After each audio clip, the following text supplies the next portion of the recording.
So we have the idea that the world is kind of predictable and dependable, right? Yep. The world won't change. I'm going to be a human being, things are predictable, things are okay. But then you have the regular sufferings of the world. The three sufferings, the three types of pain, the three types of suffering of the world, right? Overt pain, overt problems, right? Things do change. You get a backache, you get cancer, you break your leg, whatever, right? Get a new job. So then, what's the next suffering or pain? Change. Yeah, things change. We think we're going to be happy, we think we're going to get what we want, and life will be good. Doesn't work. Things change. Right? So these three pains are descriptions of how life, how the world does change. Right? The ways, the sufferings of the world around lack of predictability and change. Very good. Yeah. Got it. All right. So the suffering of change we talked about, right? So anyway, okay, mystic power of this good deed. So William Drupa Gelsen, he speaks about, in the text he speaks about the mystic power of this good deed. What good deed is he referring to? And where does this power come from? So there's a question on your homework if you're doing your homework. It's talking about doing lojong, right? What is the main good deed of a lojong person? If you're doing lojong, what do you do? Thinking of others. Right, putting other people ahead of yourself, thinking of other people's welfare and well-being and benefit, right? So you stop worrying about yourself and worry about other people, right? So he's talking about mystic power of that. What is the mystic power of putting other people in front of yourself? The desire that other people could benefit instead of yourself. He's referring to a particular type of lojong. Lojong you do at death. We talked about it before. Remember?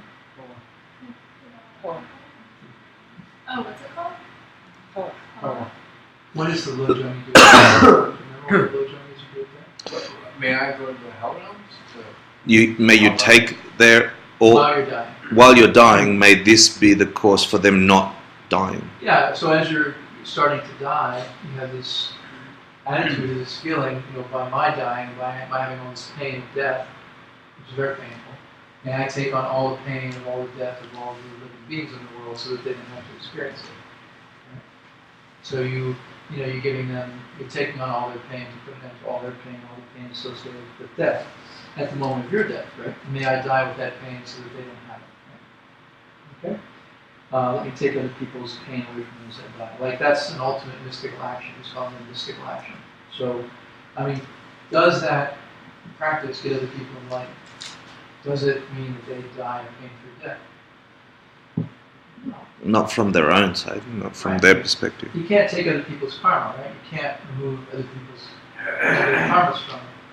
How do you know? Because any compassionate, enlightened being would have taken my problems away from me and I'd be living a happier life. But we create the other people that are around us. So, like realistically speaking, we could create a world where people don't die by taking us out. Do you see what I'm saying? So, like you don't exist outside of my perception of you. So, right? Well, so the question is, do I exist outside of her perception of me? Well, I have my perception of me. But she's saying that particular you don't exist. The particular view she's experiencing. Form of me, a certain aspect of me. But also the you that's having the perception of yourself doesn't exist outside of my perception of you. In the same way that I don't exist to you outside of your perception of me. Are you perceiving my perception of me? As her perception. Yeah, are you, just in terms of you're perceiving me, are you perceiving my perception of me at this moment? So we have two separate perceptions going on, two separate mind streams going on. You're telling me. Yeah. But not. But is it really? I guess. Does it really exist that way? Not arguing with yourself.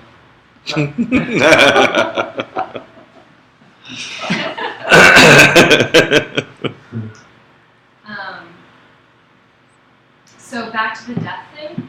Yeah.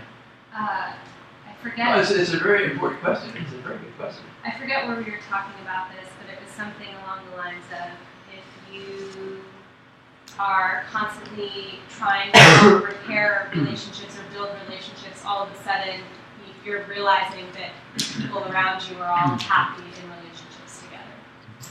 So if you're doing all that you can to remove the suffering, or remove death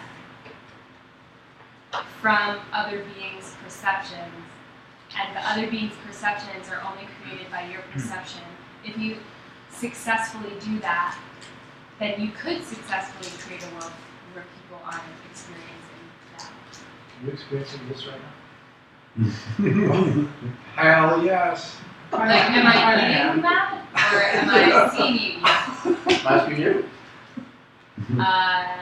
How's it taste?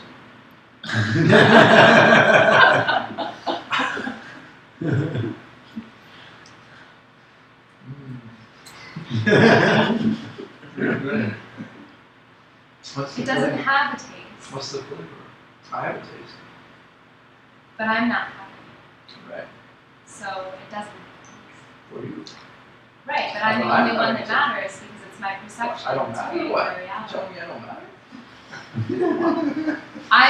I think that you matter because I'm delegating that importance to you from my mind. What about my taste buds? That I'm having a flavor and you're not.